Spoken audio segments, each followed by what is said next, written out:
I want to know everything there is to know about you. I am going to introduce me. You must have spotted her by now. She's always there. Don't I deserve love? Somebody has to like me best. Hello, and welcome to the Don't Know Her podcast. I'm Michael. And I am Scott. And we're here to talk about another great actor of the silver screen that we feel deserves much more than they've had already. Hooray for them. This person, I feel like, is one of the great examples of American film that she can just come in and she literally is there to support all the rest of the story, all the cast, and she will give you exactly what you want. And I'm always delighted to see her part of an ensemble. Mm-hmm. She does a lot of heavy lifting, and why she has very strong legs. And arms. She has very good arms. I'm sure she does. And it is, of course, Margo Martindale. Oh, character actress Margo Martindale as deemed in BoJack Horseman. Yes. She is incredible. Like, I guess, like, where would you have first known who Margo was? Or, like, what is your first memory? Because, like me, you've probably seen her in lots of things, right? Before even knowing who she was. To be honest, I think it would have been a combination of things. Another one of these faces which, as soon as you clock them once, they're forever there. So it would have been like Your $1 Million Baby, Win-Win, which I was a big fan of when it came out, Orphan. You know, all these things that I've gone to the cinema and seen or watched at home when they came out. And Margo will have been there, and then that's it. She's with me forever. What about you? I remember very vividly the first time I knew who Margo was, and it was Parachatem. Oh, okay, so it was Parachatem, right? Yes, which we will definitely be talking about. And Parachatem is this anthology film, so she's only in one part of it, but it invited, I believe, 14. I'm not looking at my notes now, but I will later. I will say 14 now and correct myself later. Short films, essentially, about Paris, and it has all these great, mostly great filmmakers making stories, and they're all very different. So you got like the Coen brothers in there alongside, like Gina Rowlands has written a part of it, and then Alexander Payne has written one which is the last film, short film, and it's all about a woman, Carol, played by Margo, and it's really beautiful.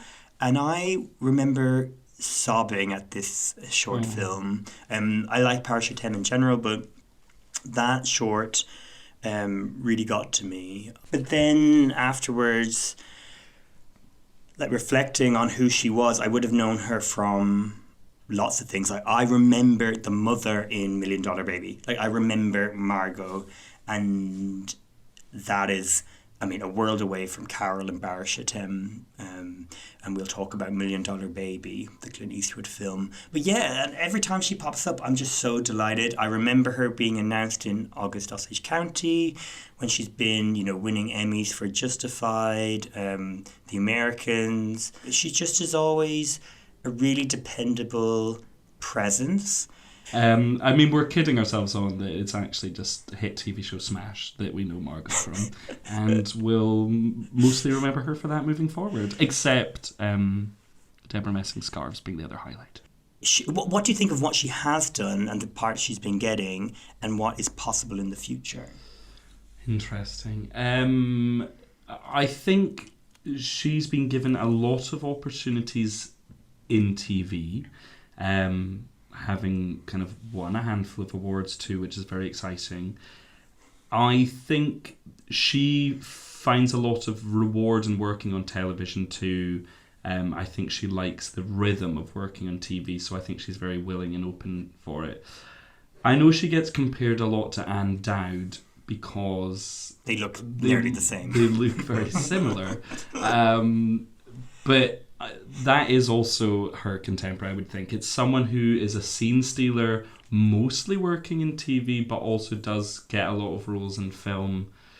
But Anne Dowd's career right now is where Margo should also be, or should have been at that kind of peak too. Like, Anne Dowd scoops up a lot of awards too, even still. always is recognised for whatever she does on TV. So I would say that's sort of where she is, and no bad place to be, because Untitled is fantastic. Yeah, and then I was trying to think of a more successful version of a Margo, and this is so on the nose, but Kathy Bates. Yeah. And Kathy Bates, I think there's a star quality to Kathy Bates which perhaps Margo does not have. Like, I can't imagine Margo walking in and doing the Molly Brown character in Titanic.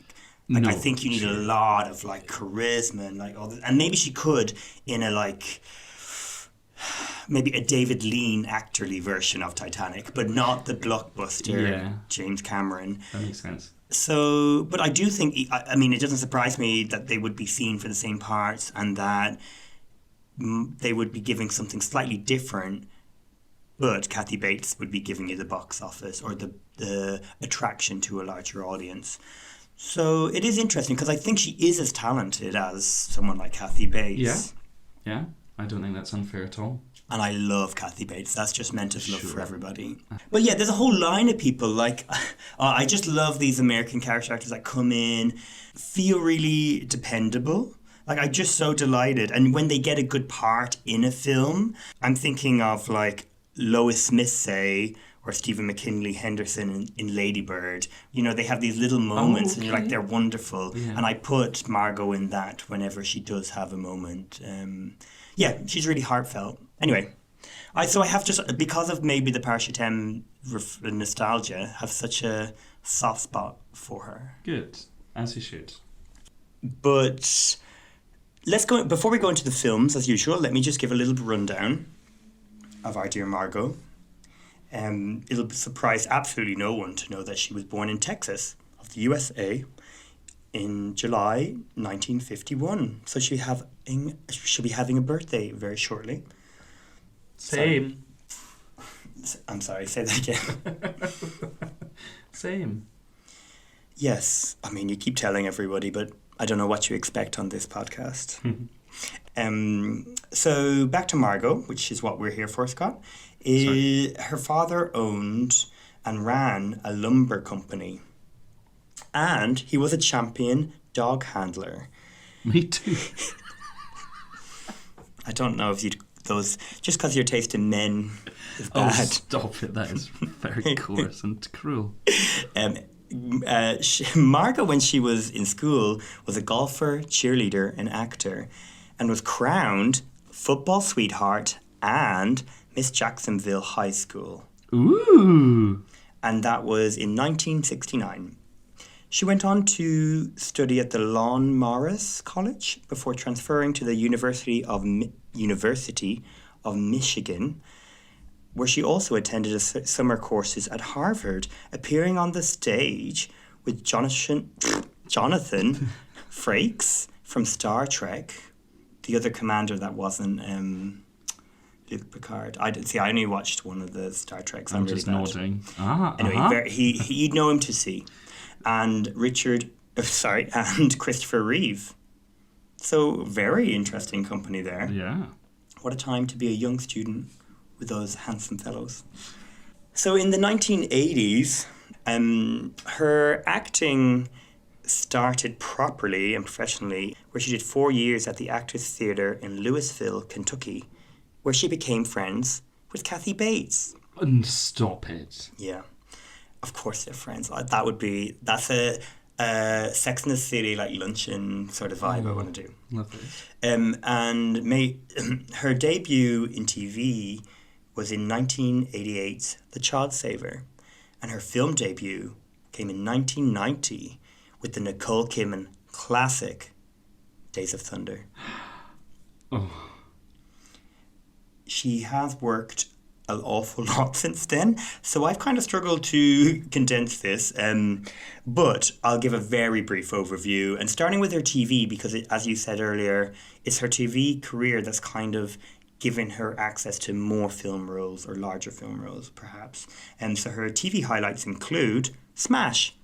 Yay! And stop. And that's it. Lonesome Dove was one of her early films, or TV shows, And she played a character called Buffalo Heifer. Or Buffy is what she also was called on I it. think it's gorgeous. I'm going to call my firstborn the same. Yeah, Miss Buffalo Heifer. Justified, where she wins an Emmy and gives a glorious speech. Sometimes things just take time. But with time comes great appreciation. She's also been in The Millers, The Americans, where she's won 2 other Emmys for that. The Good Wife, Sneaky Pete, Mrs. America, BoJack Horseman, and most recently, Impeachment, American Crime Story. Her films, her film career is equally as prolific, and highlights of there include Lorenzo's Oil, Marvin's Room, 28 Days, $1 Million Baby, Secretariat, August, Osage County, Table 19, and Uncle Frank.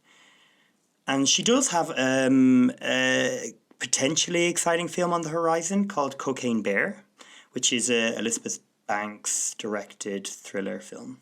Oh. With a good cast. Is she playing the cocaine bear? She is unconfirmed. She could do anything. She should. She could just play the cocaine or just the bear. Set in Fire Island. Oh, lovely. Fire Island. Oh my God. Okay, now I'm imagining an even better film than what I imagine. I imagine like Paddington Bear, but like aged and like cynical. That is also. But now I'm fun. imagining just a drugged up gay bear. Yeah, stunning. With his mum Margo on Fire Island for the week. Oh, that is good. Oh God, let's write to Elizabeth Banks pronto. Oh, she'll be listening. Oh, of course. So yeah, that is Margo, and it is like there's so much I haven't covered in terms of what films and TV she's worked on, and I'm sure people have their own like personal connection to her. But it is interesting listening to her and reading interviews with her, because it does seem like she has this confidence wherever it came from. Like, well, it's going to happen at some point. Like, Yeah. I'm going to become famous. And so it was hard, like, when we were thinking, like, what films do we focus on? Because she seems to think a lot of them were going to, like, allow her to have a breakthrough to make her become, say, as she is now, or Kathy Bates. The most interesting one, or like the earliest one in her career where she thought she was going to have a breakthrough, was Lorenzo's Oil. And she seems to have mentioned that quite a few times, which is interesting. Is it interesting? I guess everyone has these like hopes and dreams about their lives and whatever. And she has a meaty role in a film starring Nick Nolte and Susan Sarandon, directed by George Miller. And she is kind of the most supporting. She's the largest supporting role. That's rude. Oh, you're awful. She is the supporting. She's the supporting part. She is the actor outside of the leads that has the most screen time, I would argue, and has an emotional draw. So yes, I can imagine on script, perhaps you'd be like, yes, this is going to be my part. Yeah. And Lorenzo's Oil has been a film I've been meaning to watch for so long. Me too. Because I love Susan Sarandon. It was, I mean, yeah, this is a wild one. I was very interested to watch this film. Yes. Yeah. I also didn't know what it was about. I thought it was... I thought it was an oil mine, like thing. Well, I thought even worse than that. I thought it was going to be like Under the Tuscan Sun, sort of like discovering like a vinaigrette. Oh my God! Maybe we should do a podcast where we look at a title and we just make up a film and then watch it. Perfect. Let's make it a recurring feature on this one. But it's not about any of those things. It's an incredibly how would you just? It's incredibly harrowing. It has all the qualities of like a TV melodrama, but because it's based on a real story and because of the way it's performed, it has this pull and it feels like a real kind of at times a beautiful portrait, of a family pushing themselves to the limit to do whatever to in a way save their son. Yeah, oh gosh, I would say that the pool is George Miller in this case, because when it started, or even then finding out that it wasn't about vinaigrette, going, gosh, George Miller directing this very, very sad family drama. I don't know if I can imagine it. And then when it got going, I was like, oh, but it's got him all over it in a terrific way, because it made it quite a much wilder experience than you would certainly normally get from something like this. The way it's shot, the editing especially, the kind of musical cuts. Yeah. It is very... God, I don't even know how you would describe it, except in keeping with the style we then know from his other works, as varied as they are, like Babe, The Witches of Eastwick, or Mad Max. But yes, before we dive too far in, we should probably talk about what this film actually is covering. Do you want to take this one, Michael? Of course. Well, yeah, I'm going to try and not get emotional because I found it all very sad. It's a true story of Augusto and Michaela Odon. Am I saying that right? Odon? Sure. And their son, Lorenzo. They're happy. Oh my gosh. See, I'm trying not. They are happy. They're a happy family. Okay, stop. I don't know what I'm doing. I need to stop. Okay, they're happy. And then the son, Lorenzo, starts showing signs of neurological problems. So he falls, he has tantrums that kind of come out of nowhere. Laura Linney pops up in a very early bit in her career to tell you. And then Ann Dowd turns up to tell you that there's something even worse wrong with him. And then we get to the point, after a few different people have chimed in with what could be wrong, that he has a rare disease called ALD. If I tried to, I wouldn't be able to actually say that word. We'll go with ALD. And it's also would make me cry again. He is given a crazy short time to die. Like everyone's kind of given up on him. Susan Sarandon and Nick Nolte are following the advice of medical professionals, but it's all very pessimistic. They also meet a group of parents who are in the same experience, and the people that are leading that are focusing on not curing their children, but like future things, where Susan and Nick, well, Susan in particular, really wants, she's like, why can't our child be looked after? And that's where Margo enters.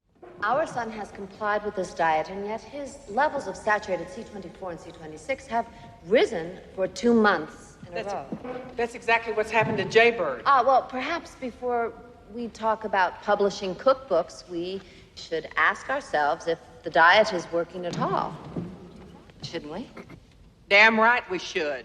And the story, without spoiling it really, is about their journey into finding somewhat of a cure, but not like the film might make you think that it's a cure for everything, and it may be a bit too simplistic, whereas in real life you wouldn't call that maybe a cure, more a medicine. Yeah.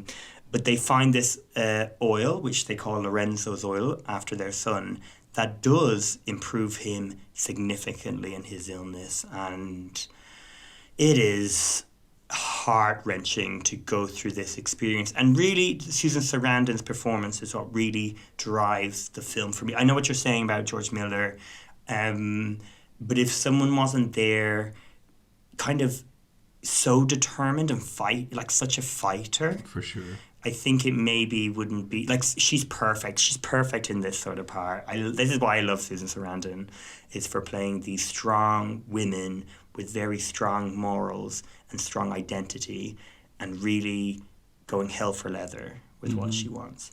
And Margot's part, she comes in and out of the story, so she loses one son in a quite casually heartbreaking moment where she comes to the door with some food.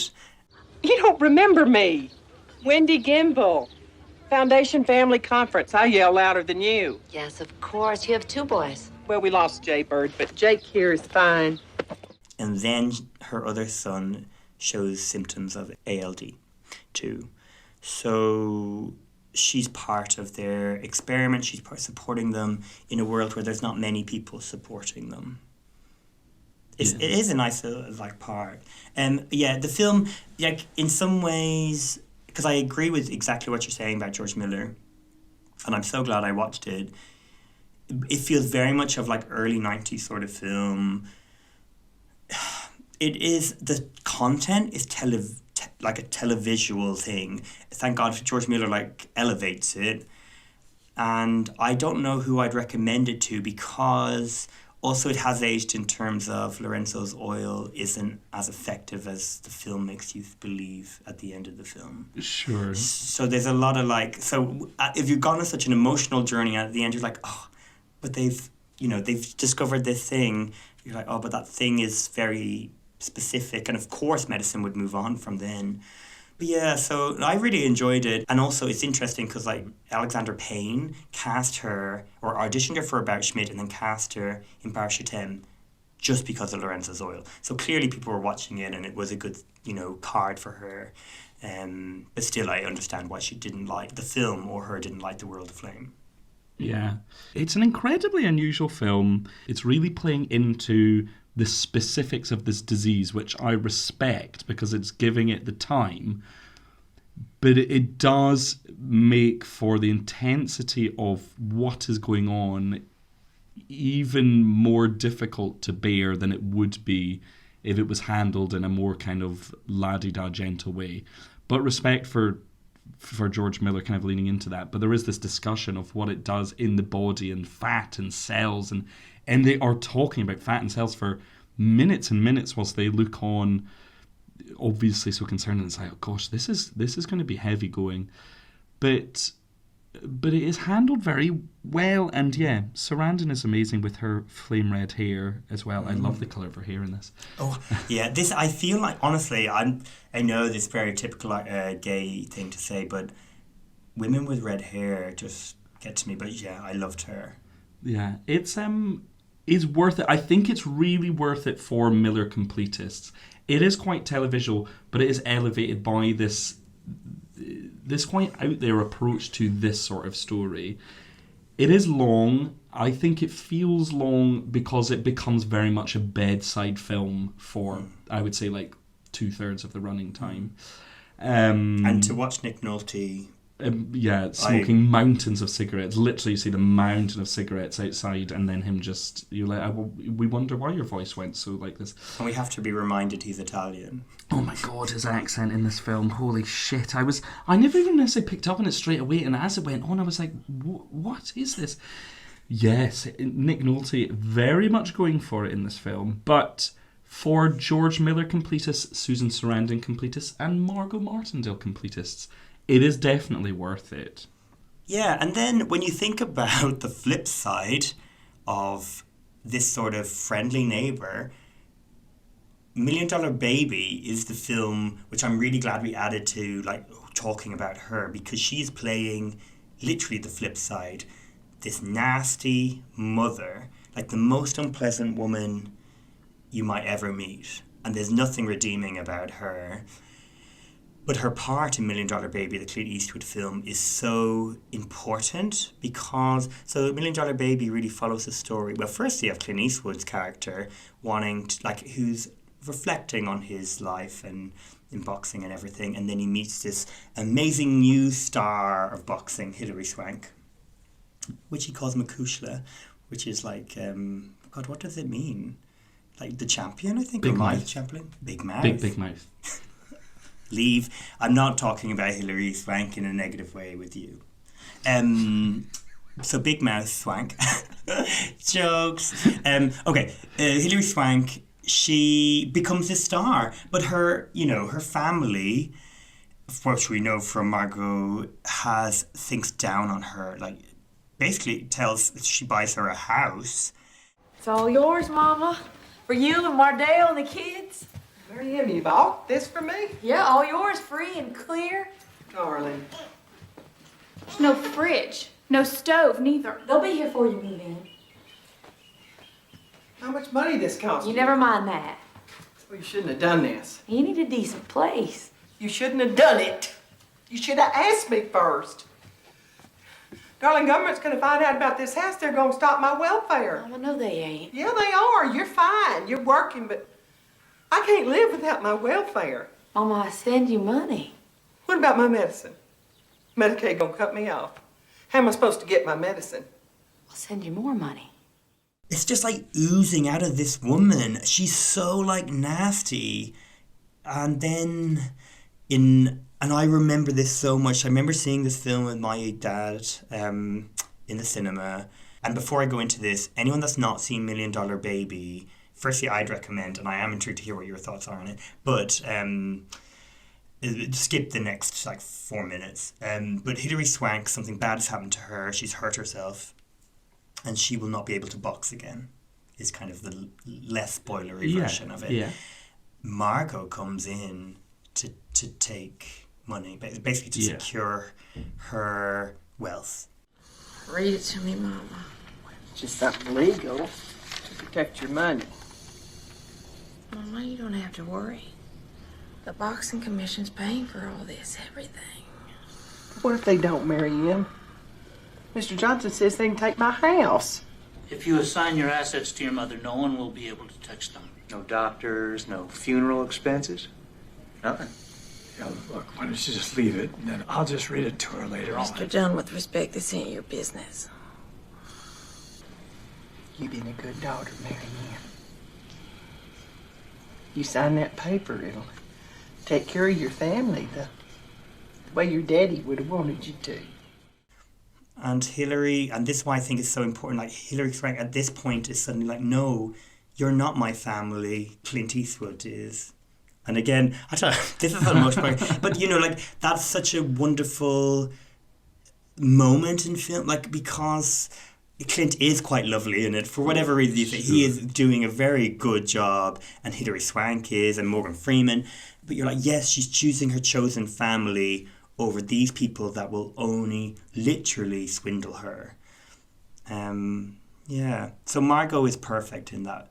Like the worst person you'll ever meet. Yeah, absolutely. And the scene in particular, the initial scene where we're introduced to her primarily, where she is given the house and she's turning it down, the very unkind things she says to Hilary's character at the end. Find a man, Mary Ann. Live proper. People hear about what you're doing and they laugh. Hurts me to tell you, but they laugh at you. This is so hateful and delivered with such a kind of poisoned tongue that it really, really hits. And that is because Margo is doing an impeccable job in this role. It's a really, really good performance of a woman who feels a million miles from Margo Martindale, and certainly what we see her do in other things. So impressed. I was also delighted to go back and watch it again. I think, to go back to last episode's furniture references, I think this is the kind of armchair of movies in that it's just very solidly made. It would work for everyone. I'm not surprised it won Best Picture because it can play pretty universally. It is very upsetting, but in a way that is kind of handled in that very competent way, which Clint was as a director at especially kind of this point. Very, very competent. You can trust him to make and deliver solid cinema. And $1 Million Baby is solid, but that sounds like it's kind of underselling it as well. It's a really strong film. Yeah. I have a soft spot probably because of my memory of going to the cinema, and I really like it. So maybe we should lighten the mood. Go on. What have you got for us? I don't know, what would you call it? Light comedy, August, Osage County.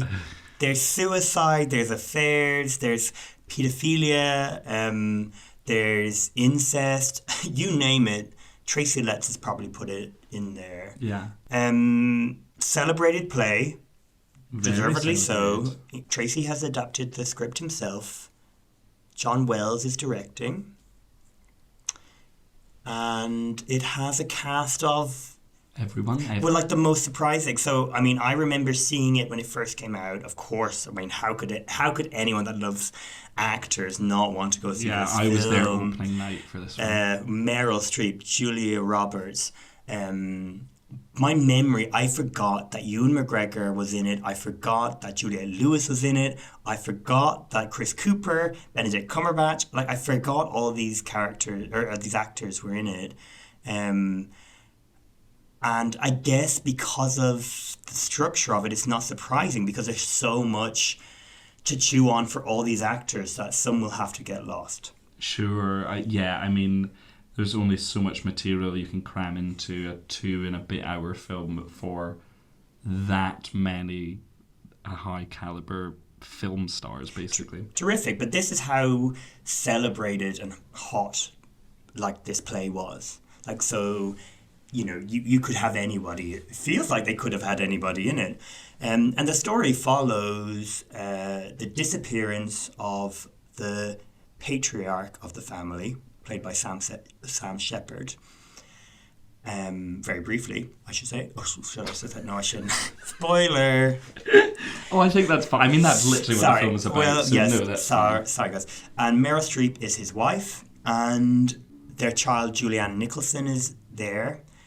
And then they're joined by the extended family. So Margo Martindale, who's Meryl's sister, and Chris Cooper, who plays Margo's husband, arrive. Joining them in a bit will be Benedict Cumberbatch as their child, as will Meryl's other children, Juliette Lewis, her new fiancé, who's a bit of a dirtbag, Dermot Mulroney, and Julia Roberts with Ewan McGregor, her husband, and her daughter, Abigail Breslin. I'm sure there are people I've already forgotten, but that is the main setup of this story. They come to this house, and it's about them thrashing out lifelong problems, current problems, all these things, expectations of life. It is filling everything. It is theatrical in a way that it does work on film, but oh my God, on stage would be amazing. I've sadly not seen Osage County. There's not been a production while I've been in London, but I'm glad it's been recorded on film. And in terms of Margo, that's maybe her best part. I don't know, like in terms of being in a feature film, I'm going to exclude Parachute Him. I just think she really nails this wonderfully like supportive but gossipy, competitive sister of Meryl Streep. Yeah. What did you think of them as sisters? Did you kind of completely get them performing as sisters? So I hadn't thought about that. My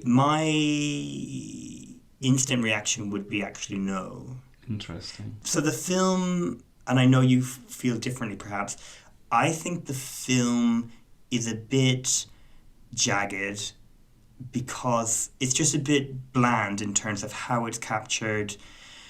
And then there are moments that come out of nowhere oftentimes. Like Meryl all of a sudden is dancing without her wig on and all this. It feels like there's not finding the rhythm to the text that really is needed for a story like this.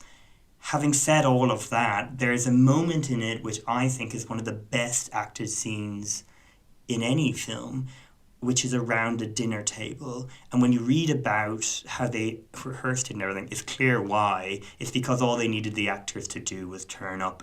Mom believes women don't grow more attractive with age. Oh, I disagree. I think... No, I didn't say they don't grow more attractive. I said they get ugly. And it's not really a matter of opinion, Karen, dear. You've only just started to prove it yourself. You are in rare form today, Vi. Well, the day calls for it, doesn't it? What form would you have me in? I just don't understand why you're so adversarial. I'm just truth-telling. Some people are antagonized by the truth. It's the Super Bowl of acting. Like everybody has their moment. It is a democratic, let's say, scene, even though Meryl is very much the matriarch. But yeah, in terms of my problem with it, I guess you're hitting upon something. Is I don't buy these people as sisters. I don't buy Juliette Lewis, and Julia Roberts as sisters. Don't buy Margot and Meryl as sisters. I don't even really buy like the relationships between like Meryl and Julia to a point. I think that's the strongest part of the film, but there's moments still where you're like, I don't know, because I think Julia's terrific in it. And I think the other thing about it, some of the acting styles are kind of different. There's a lot of actors, including Julia Roberts, who are performing from like the inside out, as if like it's coming genuinely from Julia Roberts. Like it's a star performance and you know it's Julia doing these things. Then you have kind of the outside in style, which is Meryl. And Meryl is sometimes at the dinner table, for instance, it's more coming authentically, but sometimes it's like she's latching on things. And you're like, but I can see it's Meryl Streep, but she's clearly gone so far out. And I'm not sure that works together. And that's the other reason I don't find it a thing. So it's a long-winded way to say it's kind of a failed attempt to adapt the play, but I'm so glad it exists. Yes, I think it is jagged. That's a good way of putting it. I think you can feel some actors, and this is what you said about the rhythm, reaching for the lines, but you feel them as a theatre script. You can hear the script in the film. I think the music and some of the other staging choices are pretty dull and uninspired considering it's a transfer. And I think there was a lot of room and space that they could have taken it away from the stage play. I recognise that, it was torn apart critically when it came out. I loved this film when it came out because at that point, all I really wanted to see on screen was actors acting. Well, this is the definition. Like, this is literally the definition of an acting film. Yeah. So, hey, I knew I was going to love it when it came out. I thought I was going to go back to this and think, God, this is awful. I fucking loved rewatching it. And I'd forgotten. I thought, maybe I saw this a couple of times. I remembered every beat, and I'm not like this with films. I could remember every word, every line. I was like, oh yes, this is what happens next. This is where it's going. Oh great, this is what's happening. They're coming. It all came back to me. I do buy Margot and Meryl as sisters completely. I think they're on the same page. They're different people, but they are family. I don't buy the younger siblings as sisters as much for sure, but I don't really mind because I think everyone is playing amazingly here. Meryl Streep is doing a lot. And doing a lot in different ways, in different scenes. In different ways, in different scenes. Sometimes in the same scene. I think I agree with you that in some moments it feels way too Meryl Streep. But in some moments for me, this is as good as she has ever been. And I think the dinner table scene is particularly. But there is moments in here where you're just like, this woman is undeniable. The force that comes from her. She is like a tidal wave washing over the Met all and like drowning them all until some of them kind of rise up to meet her. Oh God, I found it so thrilling. Every bit of it. I wanted to watch it again straight away because I enjoyed watching it again so much. And it's dark and it's uncomfortable. But to bring it back around, there is a scene with Margot where they're addressing a kind of conflict point that's come up. And you initially meet Margot, we should say, and she's kind of the funny, gossipy sister, but she's the dangerous sister. And you can feel it in this scene that she is mean and she has this streak to her.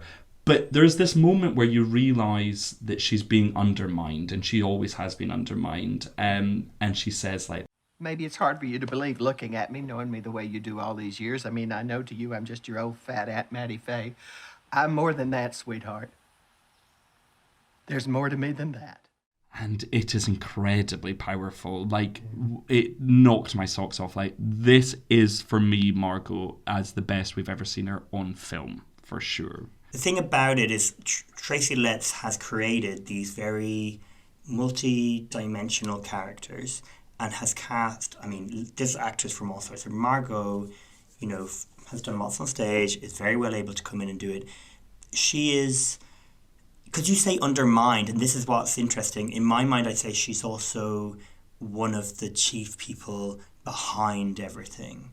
Like, she is, in some ways, a Lady Macbeth. Because she, you find out through the story, and let's not share details, but she is behind the guilt and shame that drove Sam Shepard away.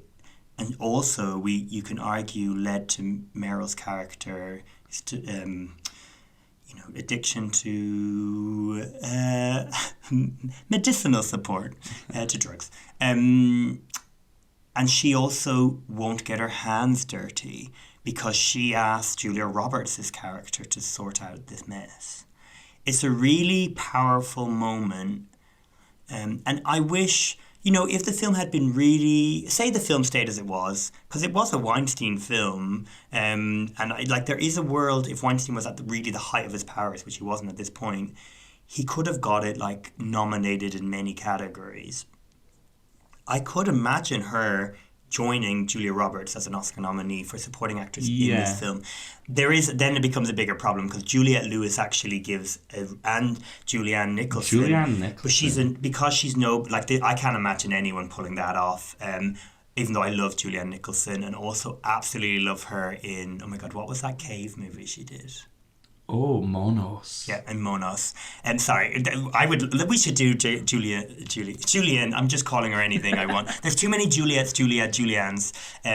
But yeah, it becomes complicated. But it wouldn't surprise me if Margo could have got in there. And that scene alone, that's what people would have to watch. Yeah, I do remember it being part of the conversation. But when Julia Roberts fell into the supporting category, I think that just kind of pushed her out. Ooh, that's interesting. Yeah, I would always put Julia supporting, but it is kind of her, it's shared story. Sure.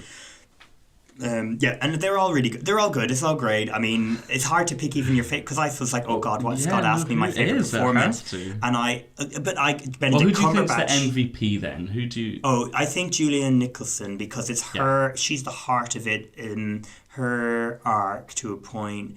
But this is it's the definition of supporting, because she lets, say, Margo and Julia and Meryl have their best moments around her. Yeah.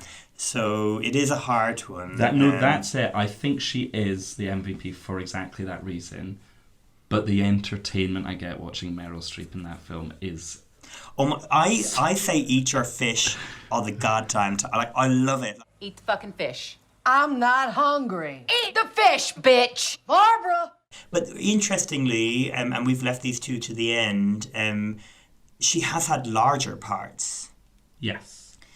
So let's go with The Hollers first, which is John Krasinski's debut, was it, as a writer-director? Oh, no, it's just a director. Sure. Because wildly, this film is written by Jim Strauss, who we've already watched one of his films, People, Places and Things, with Regina Hall, and loved. Yeah, okay. And People, Places, Things is this authentic, indie drama that has a real beating heart.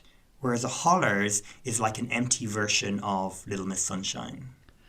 Oh, yeah. I was delighted to see Margo very much at the centre of something. It's not a spoiler to say that she gets ill. Basically, it's a film about a family. A mother gets ill. She's taken to hospital.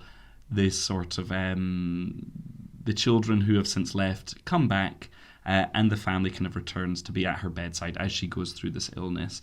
And I think Margo, as this mother in the bed, it is sort of like she's the centre of this kind of solar system, and they're all gravitating around her. And I think that's such a natural place for her. I think she does a really lovely job in this.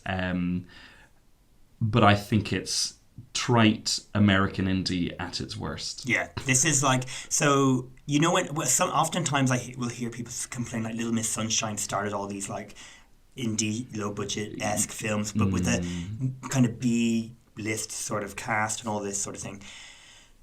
And this was the first time in a long time I was like, yeah, there's a direct line in this sort of movie making, but it doesn't feel authentic. I don't know, it just doesn't feel like a genuine sort of story. It's just like all these, like, not unpleasant people, but all these stories characters even, that don't make sense in the real world. Even at the start, like, I'm still confused. Margo is in her own private bathroom, getting ready for the day, and her husband, played by Richard Jenkins, he's in the other bathroom, and their son needs to pee. Now, I like the solution to that. I'm assuming would just go outside, or wait. Yeah.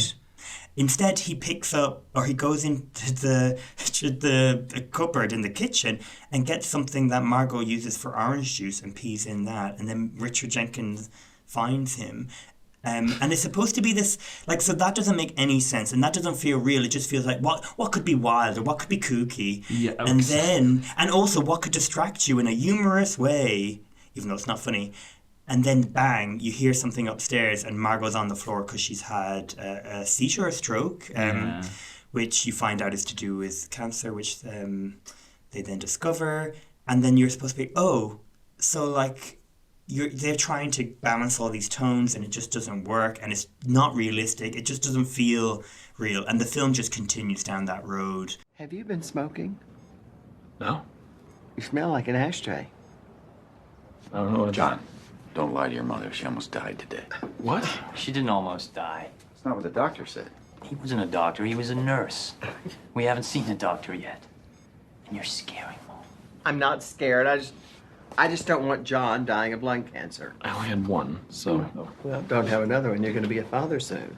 But Margo is really good. She's playing quite like a supportive person. She's there to help everyone. It's kind of like angelic to a point, because if she was to go, she could help people. But she's also she's sharing her wisdom about her marriage to her son, who's played by the director whose name I've already forgotten.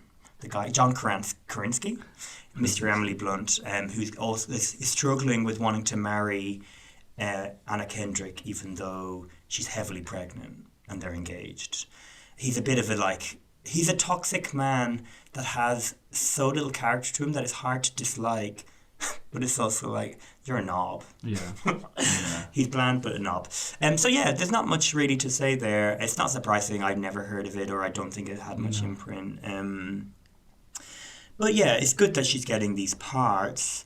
And then to round all this off, like Parachatem is literally her biggest part. It's a short film, but it is a feature film. It was released as a feature film. I would have been campaigning for her to be Best Supporting Actress for this performance. Like, I know Osage County gives her many more layers and whatever to play with than this short film that's very condensed. But I absolutely love this.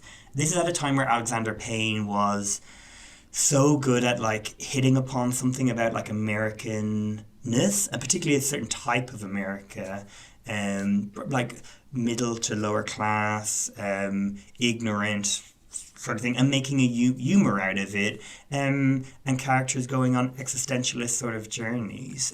Of course, there's also Sideways, where they're upper class and whatever, but he seems to just people that are frustrated with life or fed up. And Margo's like such a perfect fit for this world. Yeah. And I love Parachatem in general. But did you watch, I'm assuming you just watched her segment? No, I watched it all. Oh, did you? Yeah. Oh my God, so what did you think of Parachatem? I liked half of them. Yeah. And I did not like some of them. I think this segment, which rounds off the film, and I don't know if it was intentional or not, once you see it, it makes complete sense that it would be the last segment, I think is probably the strongest segment. And down to her. And And there's great other performers and actors in this. Got Juliette Binoche in a sequence I also really liked about a grieving mother. Jenna Rollins, you've got amazing performers in here. But Margo just kind of brings it into exactly as described, this sort of knowingly American wanting to explore and going to Europe for the first time. And it's a familiar person, but full of such happiness and sadness, which is a big part of what her segment is about. And it's so sweet. It's very, very lovely. The film overall, I wouldn't rush back to watch all the segments, but this one is really terrific. So the setup of that short is that she is reciting or talking about her trip to France to her, although I don't know if this is stated, but I'm assuming it is, to her class where she's learning French. So the language she's using is very simple. Yes. J'ai sauvé mon argent et je suis allé à Paris pour 6 jours. Yeah. And it's all in French, this voiceover. I mean, there's parts where French people talk back English to her and she speaks English back. But so it's very simple. And so she's just getting very directly into your heart, into your imagination. And she hits upon something which I find so moving, and particularly because of the setup of this, the way she's speaking, of how she describes being in another city. So she's sitting having a sandwich, looking out in a park in Paris, and she's talking about I feel such a heightened emotion of sadness and happiness, but not sadness that's really dark. And she's just really moved by everything. And I feel that's quite a privileged, for someone like me, I don't have children, I don't have many dependents, I can do that quite often. I can sit and enjoy that and be oh my God, isn't this amazing? But something about her character and the way she described it, she has a set routine, she has all these things going, and she doesn't actually sit back much and reflect. So this opportunity to do that has meant so much to her. And something about that trip, I'm I can imagine this woman in future, her name's Carol, and she's been enriched by this experience. And I just think I think it's glorious. And unlike many of the shorts here, dead right, I don't think many of them are as layered or as say impactful as that, or as well structured. But that one is just really, really perfect. And I really wish, it made me really yearn for more Alexander Payne of sideways election about Schmid era and less downsizing. Yes. Yeah, well, 100%. Yes. But I don't think anyone's going to disagree with me on that. No. These are, there's so much segments in the film that they do fly by. They're very, very brief, but some of them capture a lot, this being one of them. Some of them I'm huh? Yeah, but that's us for reflecting on Margo. There are so many other films, and I watched so many clips for this, and So, is there any that you would that jump out to you to recommend out of either this list or ones that you might have touched upon that we didn't get to talk about? There are a lot of films that I love. Practical Magic, Win-Win. All of these films I'd certainly recommend, but she's not in them nearly enough. For those who haven't seen August Osage County and stagey films, I would definitely recommend it. But I know it is just playing into something that I really like. Some people will go away from it being oh God. So I'm not so sure. But definitely go and check out the segment of Paris Je t'aime. Yeah, I think the only other film, or the film that jumps out to me, and it's not because it's perfect, but I think it's interesting, and I got a lot out of it emotionally, is Uncle Frank. And she is, essentially, if anyone's seen Heartstoppers and is celebrating Olivia Colman, that is exactly what Margot's doing in that film. You are my precious gift from God. And nothing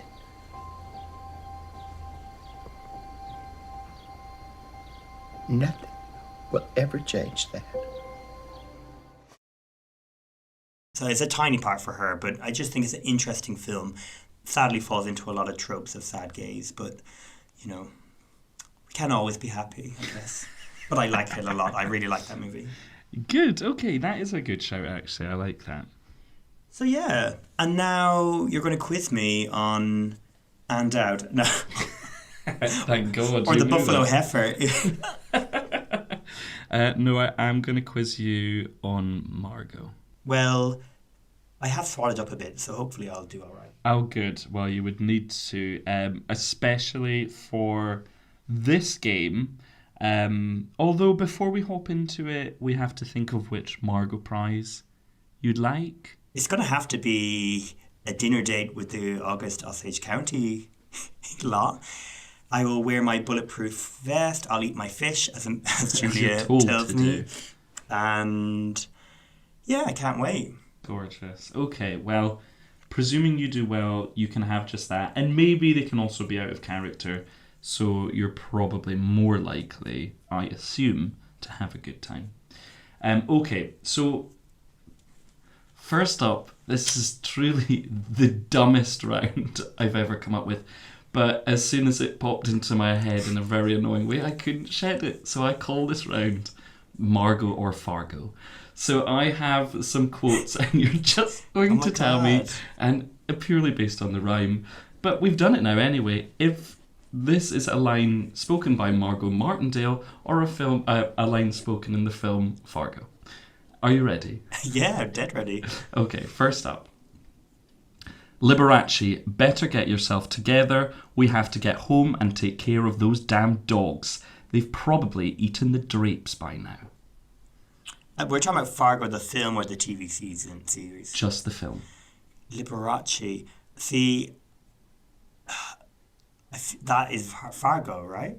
That's not Fargo. Oh my God, okay. That is Margo as Matty Faikin talking to Benedict Cumberbatch, her son, in August Osage County. Oh my God. And I also recently watched Fargo, and I just watched August Osage County, and I have no memory of this. Well, love it. So maybe this is a more challenging round than I would have guessed. Yeah. Sometimes stupidity gets you far. Next up. I love Kentucky people, but you have to get on the inside before they accept you. Margo. That is Margo, and that's in Walk Hard, the Dewey Cox story. Next up.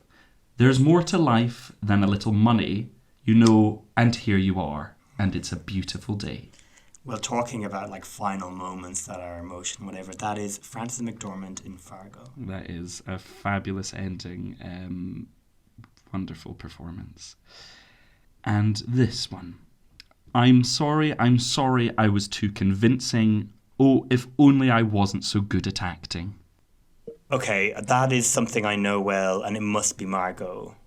It is Margo. It is Margo playing character actress Margo Martindale in BoJack Horseman. So very, very much Margo. Well done. You did pretty well there with the exception of one, but we'll forgive that. Do we just lose a guest? But then I'll definitely lose Ewan McGregor. Okay, you lose that guest. And for this round, you wanted dinner with the August Osage County crew. Well, let's now spend a little bit more time with them. Yeah. So what you're going to get here is a sound clip from a film that an August Osage lady stars in. I want the actress and the film, please, Michael. Perfect. This is my dream. All right, let's try out this one. And the only thing to fear on those enchanted summer nights was that the magic would end and real life would come crashing in. That is Juliette Lewis in her Oscar-nominated turn in Martin Scorsese's Cape Fear. You have done marvelously. You've done marvelous. You've also done marvelously. That is Juliette Lewis in Cape Fear. Right, let's try this one. I don't want to be a loser. You're not a loser. Where'd you get the idea you're a loser? Because Dad hates losers. Whoa. Back up a minute. You know what a loser is? A real loser is somebody that's so afraid of not winning, they don't even try. Now, you're trying, right? Yeah. Well, then you're not a loser. That is One of my all-time favourite scenes, I mean, there's so many scenes in Little Miss Sunshine, but that's Abigail Breslin with Alan Arkin in Little Miss Sunshine, in her Oscar-nominated supporting actress part too. Absolutely. Bang on the money. Well done. That was Abigail in Little Miss Sunshine. Next up, let's try this one. The Olympic Committee announced today that the next Olympics are going to be in 2 years instead of 4.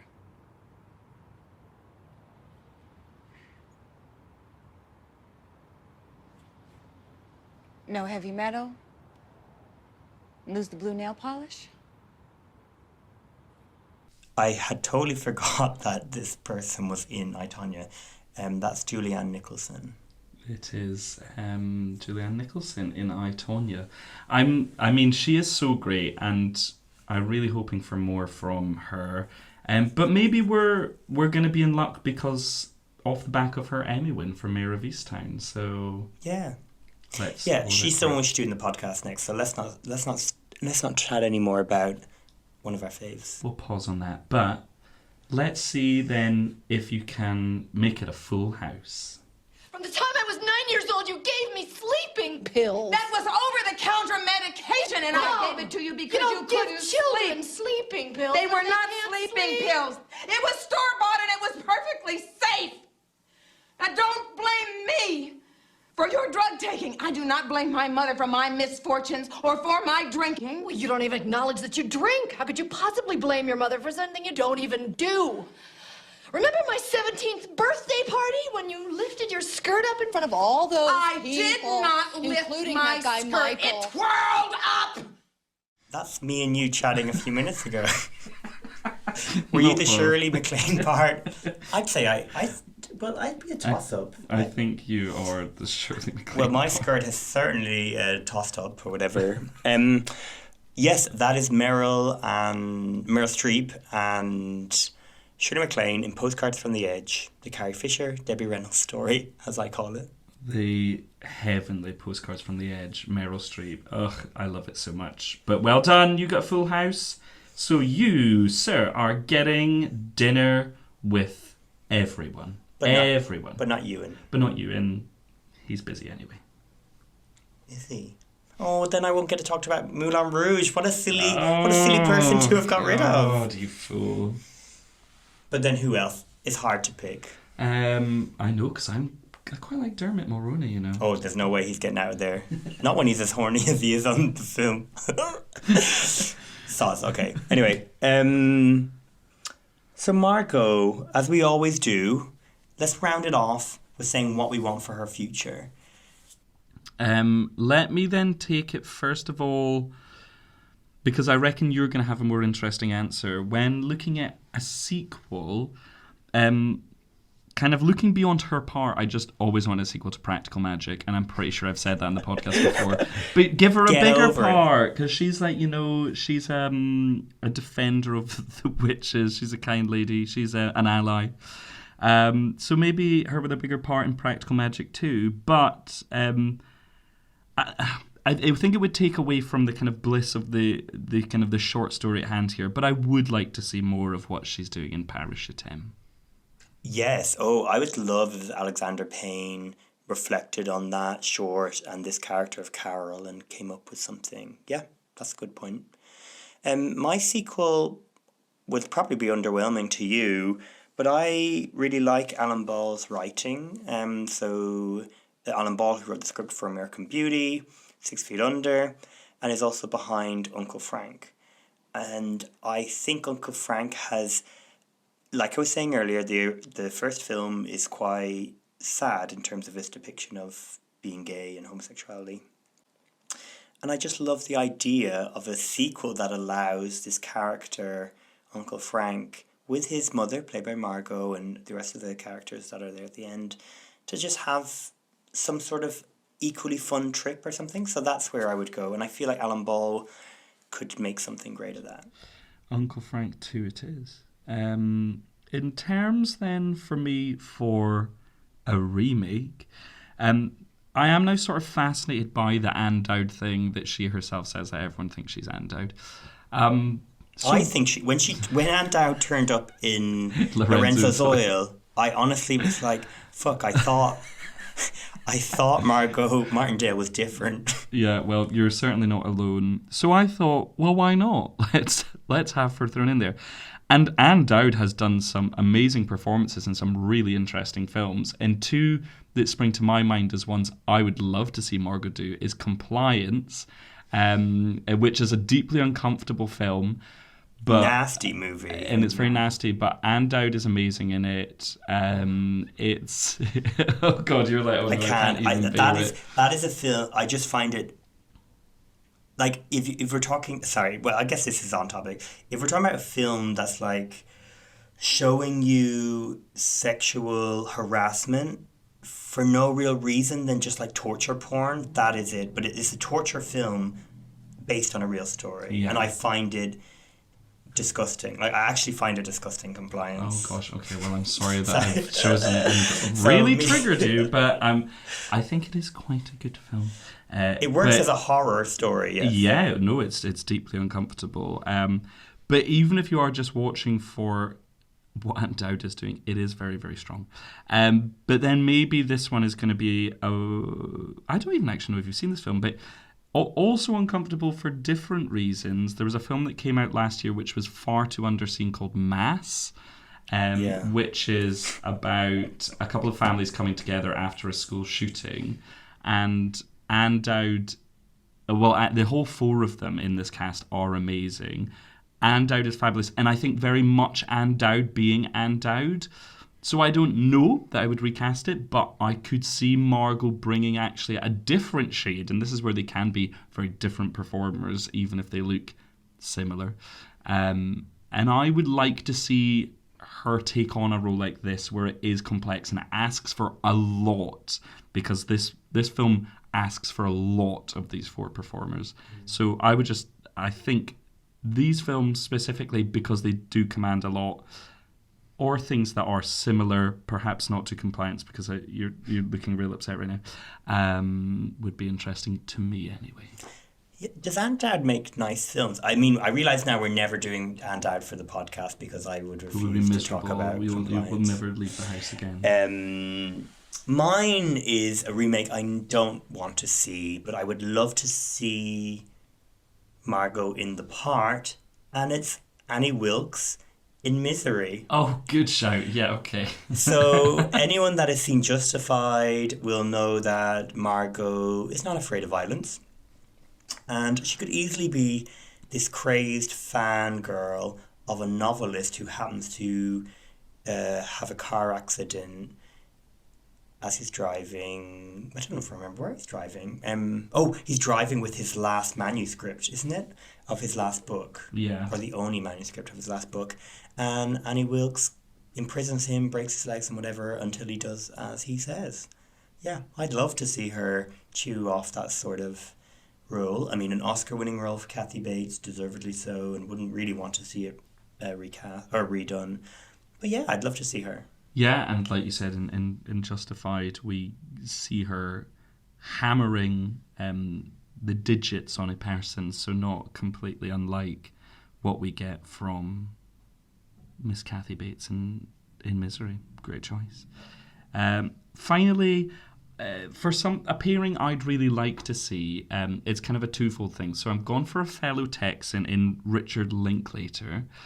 And based on kind of what he's done previously and things he's working on at the moment, he's gotten into this kind of arcs of time pieces where we move through a set amount of years with performers, the same performers doing the same things. Based on what I'd seen Margo doing in films that I liked and films less so, is that everything can revolve around her, and I think that kind of work calls for it and calls for that reliability that we got so beautifully from Patricia Arquette in Boyhood, for example. I would love to see Margo in that kind of film, and I do just imagine her and Richard Linklater working very well together, even in his other kind of funnier, darker films like Bernie, or just all-out fun like School of Rock. I think it would be a gorgeous pairing, so that's what I'm going for. That's lovely. I've gone a bit wild with my suggestion, but why not? It would never happen. But I would, and I don't like biopics, but I would love to see Margo Martindale as Elizabeth Taylor in her later years. Oh my God, fun. And I mean, there were so many directors I was thinking of, but because Elvis, at the time as this is originally released, is coming out, Baz Luhrmann, why not make it this fabulous sort of thing? I mean, Elizabeth Taylor is a fascinating person in many ways, but in her later years, yeah, I just think there's a story there. And I think Margot could be transformed into looking like Elizabeth Taylor at that time. And I think she'd do a really great job. And I just think there could be something really glorious about it. Actually, fuck it. I'm going to say Todd Haynes. Todd Haynes is a better fit. Whoa, I want it to be this glamorous celebration of Elizabeth Taylor. I'm afraid Baz Luhrmann would be like, there'd be too many bells and literal bells and whistles, which were not needed. But I also don't want it to be this like tropey, Judy-esque movie. Yeah. Well, there we go. Reliable hands with Todd. So yeah, I mean, if all this happens, she will be bigger than Meryl. This is going to be quite a great... How can you get 20 plus nominations in however much time? Fruitful. I think she's going to have to do a few a year. So yeah, how do you feel now, like having chosen Mark, having reflected and spent time with Margot? I feel warm and even more into her and in love with her than I was before. She just seems like a thoughtful, smart actress who is keen to give her all. I love hearing her talk about her film work. I love seeing her reflect on it. She does care about what she's put out there. And I think she is just terrific to watch. So I'm all for Margot. What about you? Boot. No, love her for all the reasons you've said. You've summed it up so well. Love Margot. Love spending time with her. It was glorious. Good.